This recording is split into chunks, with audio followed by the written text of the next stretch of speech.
Welcome to the Mothership Creator Strategy. Happy Friday. How does that sound?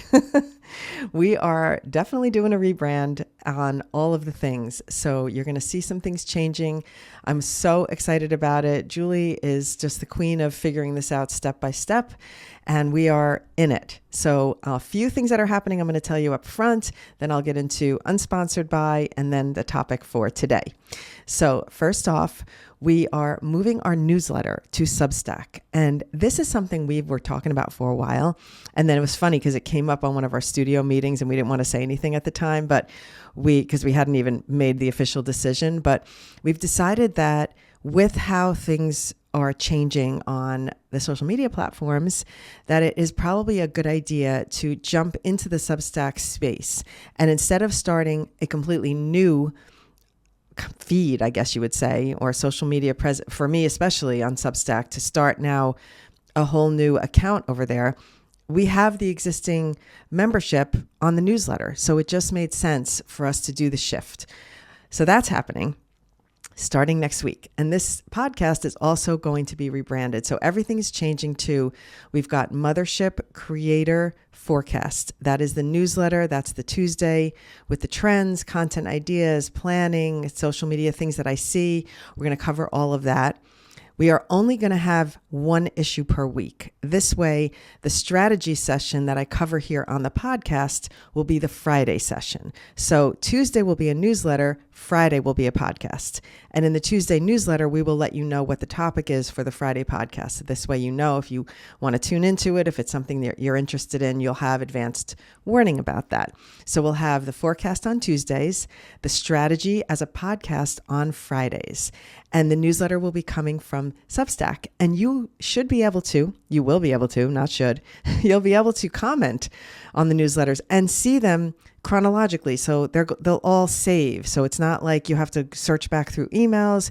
You'll be able to go to the feed and you can look at last week, the week before. If there's something that you missed, it's all going to be in a nice digest, which I have thought about calling it Julie thought about calling it the Mothership Creator Digest. So maybe TBD on that. Who knows? We might go down that path. We'll decide. I just think for me, the word digest reminds me of Reader's Digest, and it feels dated. I know that's a strange thing, but if you're in the age that you know about Reader's Digest, you know what I'm talking about. So I think maybe that's why I didn't grab onto it as quickly as I probably should have. But anyway, TBD on that. So what I am telling you is that we are doing this whole shift and it's all going to be aligned and it feels really good in my soul. Okay. Now let me tell you about my unsponsored by pick of the week. And I said last week that I was going to talk about this sweater because I'm wearing it again and it's cozy as hell. And it's perfect for today because it's sweater weather out there. It's like 30 degrees in New York, which is crazy. It went from 60s to 30s. It didn't even slowly go down. I'm sure it's just a temporary little freeze, but because it's sweater weather, I put my sweater back on. It is Saltwater Luxe is the brand. So the word saltwater and then Luxe. And I have had so many compliments on this sweater and I've only worn it a couple of times. So I'm going to go now down a path and look at the brand and see what else they have, because clearly it's a good style. And the people that have commented are young people too. So it's not even like it's only my age women, because a lot of times I'll wear something and I can really see that a certain age of people will compliment me on it. But this was like across the board. My niece came over, I haven't seen her in a while, and she was like, I love that sweater. So it definitely runs the age gamut. So I'm going to check out what else they have. The other pick of the week, I don't think I've ever talked about this before, and I might have, but maybe a long time ago, but I doubt it. It's the thing that I use every single day and also heavily when I'm in production and I'm shooting for a brand. It is my portable charger. I don't know if I've ever talked about it, but if I haven't, I really should have. The brand is I think I have now that I'm reading the brand. I think it's VRURC, and it's thick and heavy. So this is not like slim, slide it into your purse. It's a weight. It's like carrying a weight in your purse. But for a content creator that is like serious about it, this thing will charge my phone, I think, at 5 times easily. So I carry this thing. The phone dies almost down to the end. I charge it. That's number one. And it shows you the percentage. It'll go after one time charging, it only goes down to 80%. I got like another charge for the full phone, another charge. I got the 2 phones and I'm able to charge them both all day long with this thing. So to me, that's the value. I also like that you don't need a separate cord. The connectors come right out. Comes out for Android and the iPhone 15, 16, and 17, which is great because this is also what my headphones take now, this connector. So you got the connector for the iPhones. I'm still on a 14. Confessions. And then you got the connector for the other phones. Also, the connector, this actually works for my little MiFi, and it's a camera charger. It's got everything. I love it. It's not even expensive, and it was an Amazon purchase. And it has this, so you can plug it into the wall. But to tell you the truth, this loosened up real quick, so I can't even use this to charge it anymore. I actually have to I just use my computer charger because it has the port here where you can charge it with the USB-C. And so I can charge it. Let me show you what happens. Once I plug it in, it starts to show you the percentage. It's at 80% because I charged my phone once with it yesterday. And so it usually takes overnight to charge fully to 100% if this is down to 0. It does take a while to charge, but that's what I love about it. You know that it's quality, baby. You're getting a good charger if you get the VRURC. VRURC. I don't know how the hell you call it. Anyway, that's my pick of the week. Now for today, we're going to get to this is why I've come up with this topic today. Literally came again this morning, had the idea, and I wrote down notes, and I'm here with it. So the reason is I've been doing audits. So as you know, if you've been on some of my lives lately, I've been doing a thing where we're on that transition series promo. So I'm on live consistently promoting it. And I want to make sure I get as many people into the transition challenge because so many people want to learn them. And then I have this opportunity to learn it all in a month for $26. And so I'm going hard on the promo, which is not usually my style, but I'm enjoying it. So every night I'm live. And when people join during the live only, I'm offering them audits. So what does that do? Okay. Every night I have a list of people to audit. And since I'm going down this path and looking at the accounts, I'm like, geez, Louise, I've got to do a podcast about this because I go to every account and almost sound like I'm saying the same similar types of things. Now, what I do in audits is very individualized. So I look at the person, what type of content do they seem like they'd be comfortable doing? What do I see? So I'm looking at it all individualized, but then I'm describing tips on top of that are a common thread of among creators. And I'm going to explain this because I have to be clear again to say the audit is not a template that I go check, check, check. The audit is me really looking at the accounts and seeing what this person's kind of core beliefs are on their social media, what I seem to think their goals are, and I'm trying to assess this from the content. But the common theme is that they haven't thought about this on their content. What are their goals? What are their categories? So that's what I want to talk about. So each person I'm advising differently, but the things I'm advising on are very similar. So that's the topic, which is somewhat strategy based. I guess we can call this maybe a content strategy overview for this topic. And we did a lot of this in the studio last month during our content challenge, but I'm going to give you some top line things that have come up just in the audits this week. It's been a big week. I've been auditing every night. Okay. Number one, if you are doing content, whether you've been doing it for a long time or not, there's people that are like, I've been posting for 3 years. And then I go look at their page and I said, well, I see why there hasn't been progress in 3 years. And it's mainly because it doesn't look like you have a consistent plan or overview about your goal, because your videos all have to point in a direction. So I like this word, and I'm going to give my dear friend Grace credit for it, but the North Star. You've got to think of what is your North Star on why you're on social media.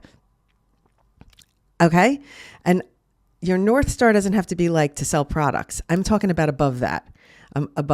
Like to make money. That's not a North Star. Like the North Star has to be what value or belief are you bringing to your content? And I'm going to use myself as an example because I know my North Star is truly not teaching. I know you're going to think, oh yeah, obviously you have a North Star. You're going to teach people how to do content. No, no, no. My North Star is above that. It's helping people feel seen. Think about that for a second. It almost gets me emotional to think about it, but it's like, I like to, all of my types of content, I hope, and I think I stay with this, help me to help people feel seen.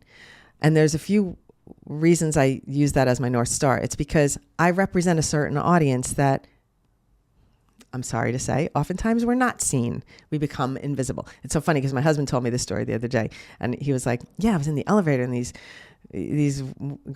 people were talking about this thing, and it was like I wasn't even there.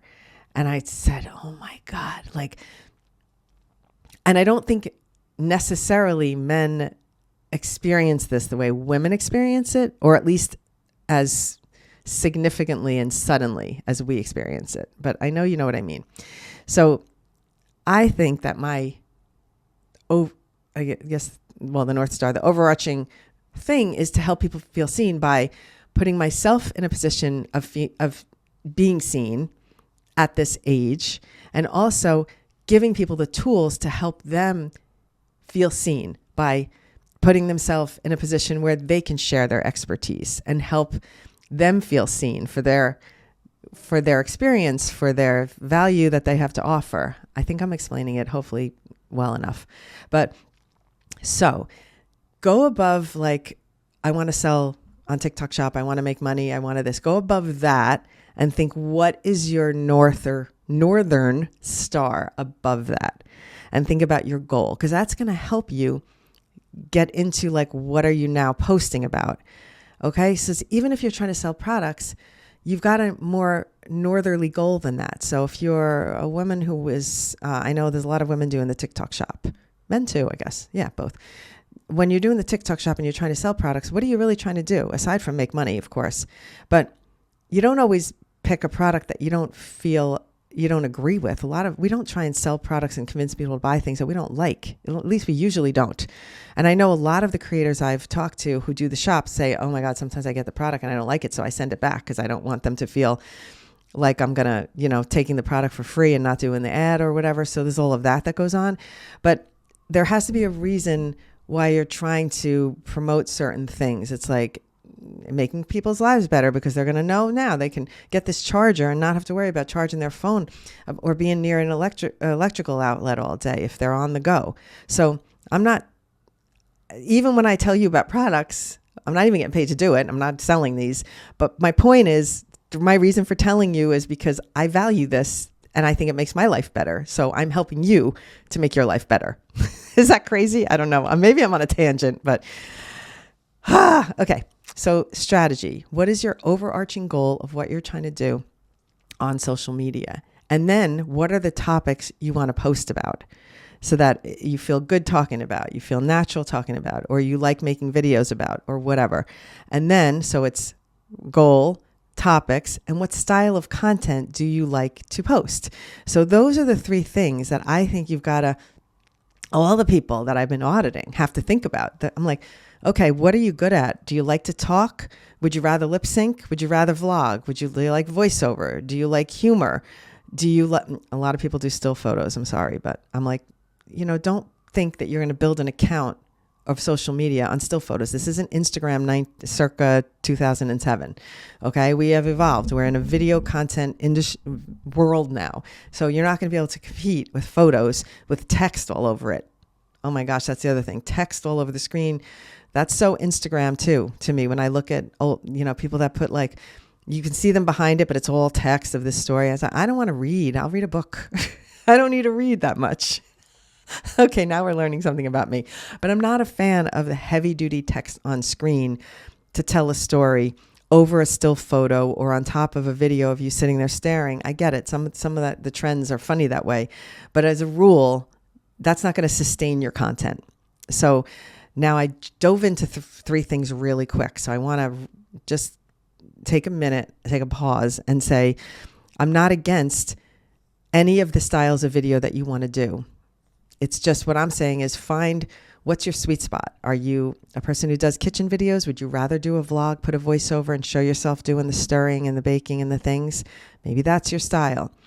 Would you rather do lip sync and make your humor through lip sync? I don't personally think you can build an entire account and following straight up on lip sync. I think at some point you have to rotate in another type of content. And I did advise someone on this because I noticed that this one creator I audited, there was a lot of lip sync. It was all lip sync, and it was funny and it was cute and she was very good at it. But it's like not enough depth for me to prompt a follow, like because somebody does a good lip sync. That doesn't, so if you're trying to build and grow and create community or get an audience to monetize or whatever, you need to really think about how you're going to infiltrate more into the viewer's life. So, okay, that's just what I'm suggesting here. Listen, you came for the thoughts. You're going to get them unfiltered. What else is new? But I do think that if I think of the person and I go, oh, this person, obviously she doesn't feel comfortable speaking maybe at this point on camera. So she's not, I don't want to say hiding behind the lip sync, because I hid behind the music and the dancing for a long time, for a full year. I'm like, I can't speak. No can talk. But I did it myself. So it's like, I'm speaking from experience. And so when I say hiding behind it, I don't mean it in a negative way, because I did it myself. I wasn't confident. I didn't feel secure about the topics that everyone else was talking about until I figured out, oh, I'm really secure talking about how to do something. So I found my sweet spot. So I think it's about thinking about what style you like to do and how you can find your sweet spot in that style, so that you're, okay, yes, you like to do lip syncs, but what else can you do to infiltrate your viewer more, to make them feel like they should follow you beyond just cute lip syncs and funny lip syncs? So what's another style of content you could rotate in there? And so maybe I will use another example. There was someone else who had a lot of text and had some visuals. And I said, it'd be so great if we could hear your voice instead of have to read all that text. And she did a voiceover video, basically the same thing, only with a voiceover, and got way more engagement on it. So when I look at the accounts and I do the audits, I really get into the person and I go, okay, this person doesn't obviously feel confident speaking on camera, but maybe, again, hiding behind the camera with a voiceover.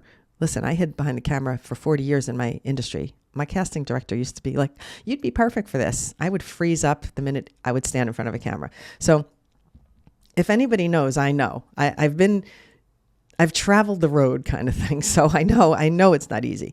But to do the things because you're not comfortable is not going to get you where you want to go. You have to figure out how you're pushing through and finding something that is maybe a little out of your comfort zone. You don't have to fully go from no face content to face content. You can ease your way to something in between. All right. So that's overarching topic number one, is thinking about what your why, your strategy, and your style. So that all fits under content number one. Number two, we're talking content rotation now. So thinking about categories of content that you might want to post, and then how you're going to rotate those on your page as you post. So when I say categories, let's pick a person who does different baking content. I like to just try and do it outside of my own, because I can give you my content strategies or pillars, categories or pillars, but that, maybe you can't relate to that. So I'm going to give you like an example of, you do baking content. So maybe some of your videos, or the bulk of your videos, are recipes.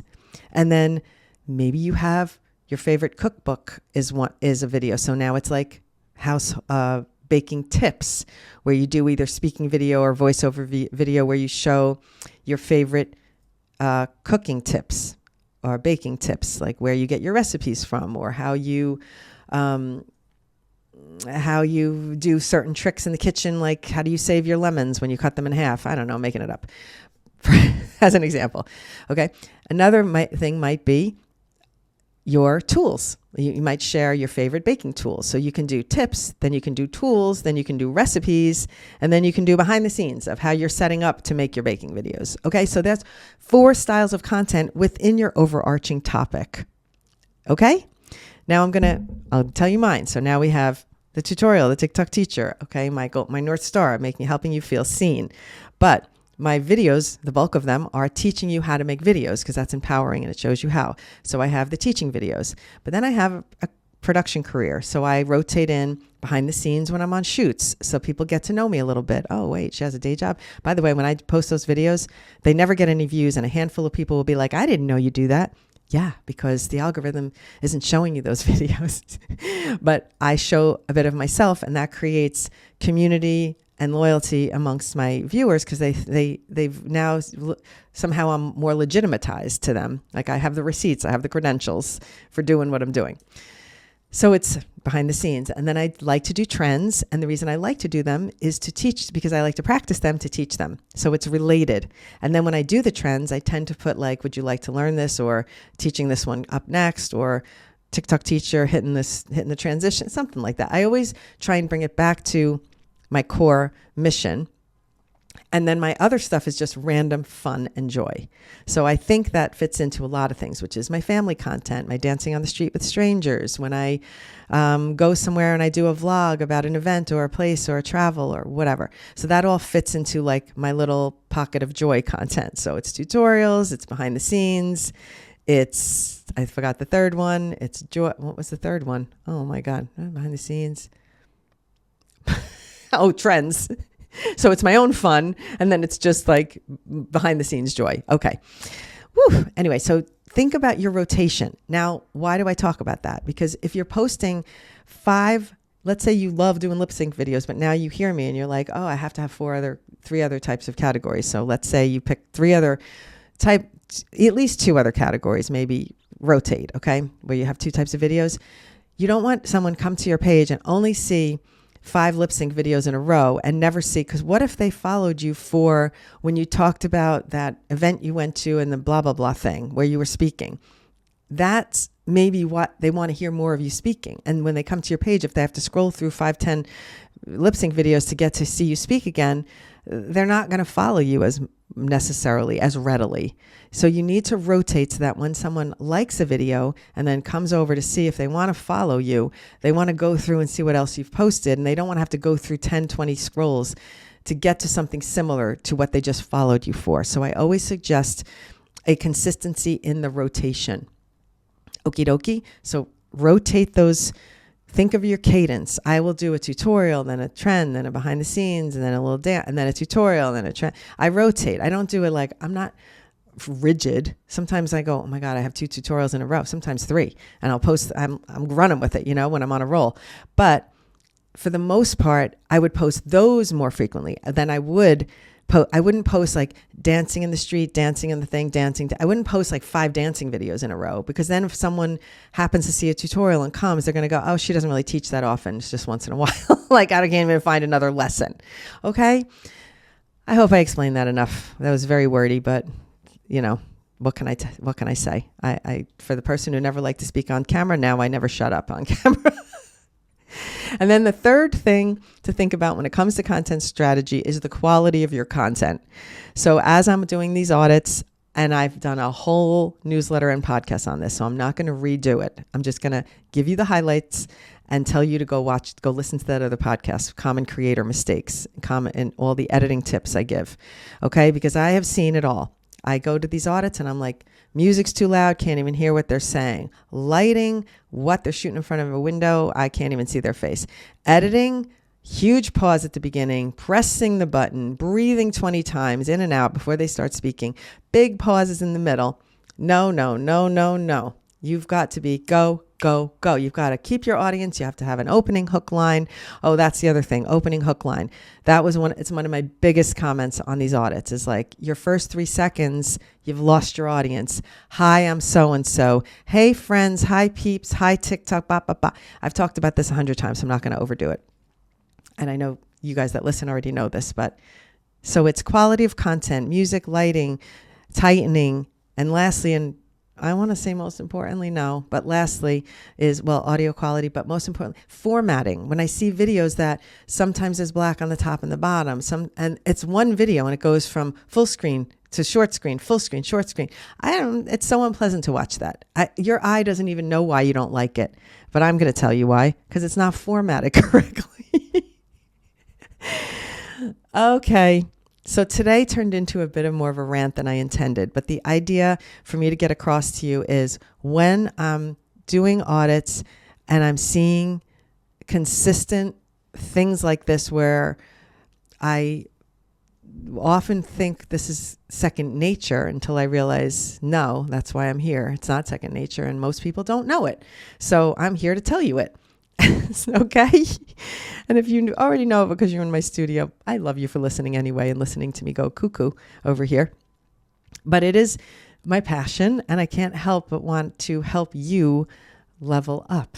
And so yay to that. Also, yay to major growth in the studio this week. I want to give myself a little round of applause because I figured it out. I cracked the code. I don't want to have to sell. I want to be able to just share and say, it's so good. It's so positive. I would love to make a business out of it. I'm not lying. I'm not pretending. You know what I mean? I know that production, I love what I do in my day job, but at some point I'm going to probably age out of that. Oh, isn't that awful to say? I still don't think I'm aging out of it because I'm the most relevant person right now when it comes to the shoots. But I also think, I don't know, that's long days and a lot of like who knows what my future holds in production. And I would like to make this a sustainable business, but I can't be the salesperson that's like, you got to join. So it's really tough for me because I just want people to know the value and realize that I'm not a scammer. I'm not like the rest of these, people like join my thing and then they just get like one video every month to view. And it's like, I think I might have to edit this part out. Actually, I'm just going to keep on going because you are my core people. I don't want to have to be a salesperson. I just want to be the teacher. I want to share, and I want it to happen because you want the help. So that's it for me today. Da-da-ding. My alerts are ringing. I'm going to wrap it up. I forgot to silence my phone. Anyway, thank you so much for being here today with me. And I am excited for this new adventure to jump into the Mothership branding full on. And here we go. It's like the rocket ship and we're ready. So thank you so much for riding on the ship with me. And trust me, I am here to help you become a better creator. And that is what I think that my purpose has become. So I can thank, TikTok for starters with that. And I can thank you for joining me for the ride. Mwah! See you soon.